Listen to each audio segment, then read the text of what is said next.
ప్రశ్నే. అవి అభివృద్ధి ఎజెండాను ఎట్లా ప్రభావితం చేస్తాయనేది చాలా కీలకమైనటువంటి అంశమే. ఈ ఉద్యమాలు తలెత్తడానికి ఉపయోగించుకునేటువంటి సైద్ధాంతిక భూమిక ఏముంటుంది, ఆ సైద్ధాంతిక భూమిక ఎటువంటి మార్పుల కోసం ప్రయత్నం చేస్తుంది అనేది, ఇది అన్ని కూడా చాలా కీలకమైన ప్రశ్నలే. కాబట్టి తెలంగాణ ఒక పెద్ద ల్యాబొరేటరీ అనుకుంటే చాలా అద్భుతమైనటువంటి చర్చలు తెలంగాణలో లేవనెత్తాయి. ఇవాళ పొంగులేటి శ్రీనివాసరెడ్డి గారు నిజంగా ఇక్కడికి రాగలిగారు అని అంటే ఒక కొత్త రాజకీయ చింతన ఉండటం మాత్రమే ఇక్కడి దాకా రావటం సాధ్యమైంది. అది ఆ నేపథ్యంలో తప్పనిసరిగా ఒక మార్పుకు, ఒక డెవలప్మెంట్ ఎజెండా కోసము మనందరం కూడా ఈ 3 రోజుల సెమినార్ కొంత దోహదపడగలిగితే చాలా ఉపయోగకరంగా ఉంటుందని ఆశిస్తూ ఈ అవకాశం ఇచ్చినందుకు కృతజ్ఞతలు కోసం. Farmers and the agriculture labor agitations that have taken place across the length and breadth of Telangana, they have transformed the landscape of Telangana. People have become autonomous political agents after that. In the 80s and 90s, they became an autonomous agent. So much so that it brought about significant political changes in Telangana.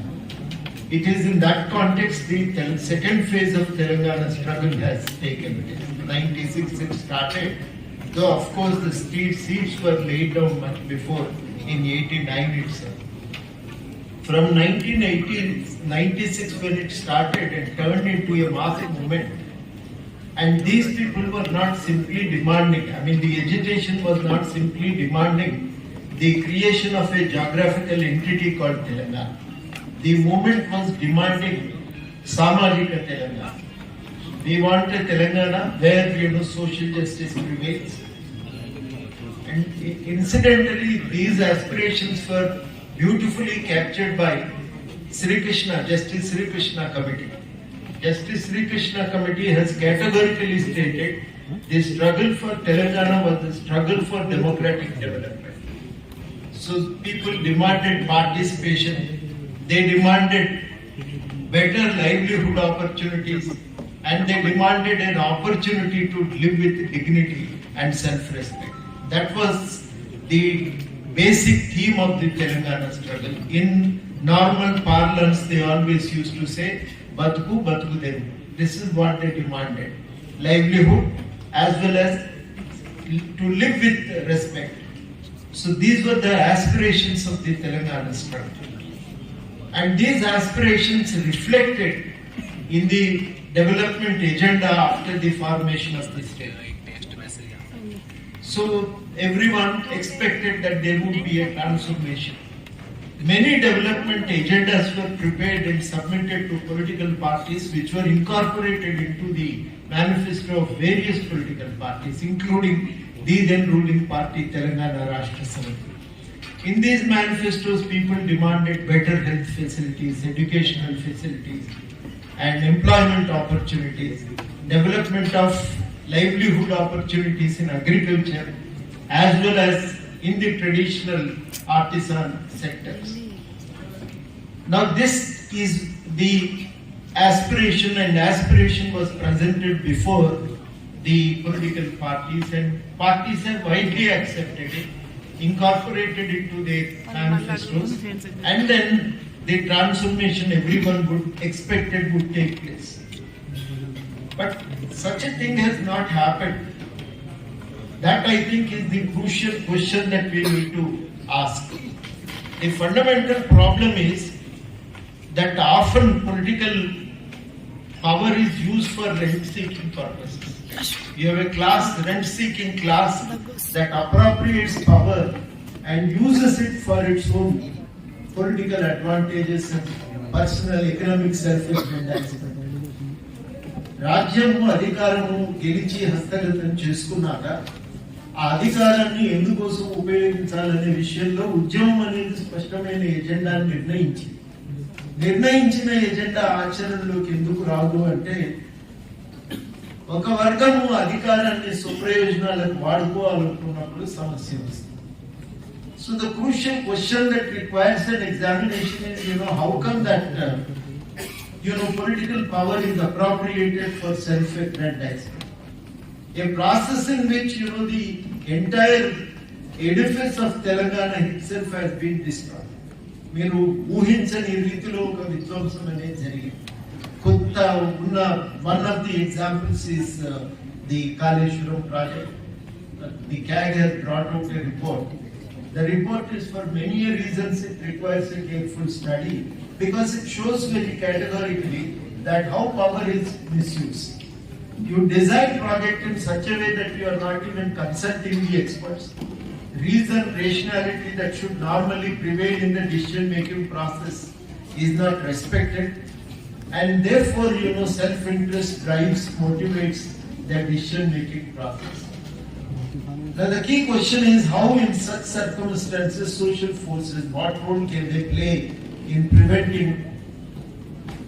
preventing such a degeneration in the political structure? That I think is one of the fundamental questions that one needs to ask. Unless and until we also have social structures, social movements strong enough to resist this, development cannot be guaranteed. So that is the primary experience that we have learned during the last 9.5 years. మళ్ళీ ఒక పౌర సమాజం అనేది బలంగా నిలబడినటువంటి సందర్భం ఉంటే, పౌర సమాజం బలహీనమైపోయినటువంటి పరిస్థితుల్లో అభివృద్ధి అనేది ప్రజలందరి కేంద్రంగా ప్రజల లక్ష్యంగా సాధించడం అనేది ఎట్లా సాధ్యమవుతుందనే ప్రశ్న మనకు మిగిలిపోయింది. అట్లాంటి ఉద్యమ నిర్మాణం అనేది చాలా కీలకంగా కూడా మారిపోయింది. ఆ మారిన సందర్భంలో పాలసీ మేకింగ్ ను ఇన్ఫ్లుయెన్స్ చేయటం అట్లాంటి ఉద్యమాల వల్ల మాత్రమే సాధ్యమవుతుంది అనేది మనం గ్రహించాలి. అది తెలంగాణలో మనం 9.5 ఏళ్ల పాటు ఎదుర్కొన్నటువంటి ఒక సంక్షోభం. కానీ సమస్య ఎక్కడ వస్తుందంటే governments, regimes, they have their own means to manage this situation. They can distribute some kind of a patron-client relationship can be reinforced so that they can control the civil society, they can distribute benefits to people. So that is the process by which they try to control the administration, control the machinery. And when this happens, obviously you need to again refashion the political situation, political relations in the state. That I think is the crucial question that emerges. What happens is that in the course of these 9.5 years, the discussion again resurfaced. Where do we go from here? So the development agenda becomes very crucial, and development agenda again has resurfaced by the second election. As Congress party repeatedly said, it is not 6 guarantees that matter. The 7th guarantee is much more important, and that is democratization of governance. And it is that which they said is very key. Unless and until you democratize the governance, development itself is not possible. So if Congress gets elected, it is because people wanted democratization. Often people used to say whether give those guarantees or not. The 7th guarantee is far more important. So it was some kind of a rebellion against the existing regime, its practices and its policies. Lock, stock and barrel people rejected it and came out with a new agenda. Not only welfare but also a development agenda. Once again these demands came to the fore. So that's how the social movements played a very crucial role in Telangana in defining the agendas. I would only say that this time the social movements played an active role in utilizing the election process. Gaddar లాంటి వాళ్ళు అంటుండేది vote అనేది చాలా కీలక మార్పుకు సాధనం కాగలుగుతుంది. ఒక మాట చెప్పి నేను ముగిస్తా. భారతదేశంలో రాజ్యాంగం అనేది వచ్చిన తర్వాత దానికదే సామాజిక మార్పును తీసుకొస్తుందా, సామాజిక మార్పు వల్లనే రాజ్యాంగం సజీవంగా మిగలగలుగుతుందా అనే ఒక ప్రశ్న తలెత్తింది. ఈ ప్రశ్న చాలా కీలకమైనటువంటి ప్రశ్న. మన 3 రోజుల సెమినార్ సందర్భంగా అంబేద్కర్ లాంటి వాళ్ళు ఏమన్నారంటే సామాజిక మార్పు జరగకుండా సాధ్యం కాదని. రజనీ కొఠారి లాంటి వాళ్ళు ఏమన్నారంటే రాజ్యాంగం కూడా తన ఉనికిని తాను వెతుక్కుంటది, ఎక్కడో ఒక దగ్గర మార్పులు దోహదపడుతుంది. రెండవ మాట ఎప్పుడు వాస్తవం అవుతుంది అంటే సామాజిక ఉద్యమాలు ఉన్నప్పుడు. Then they use constitution subversive. They use fundamental rights in a very subversive way in order to bring about an equitable social order.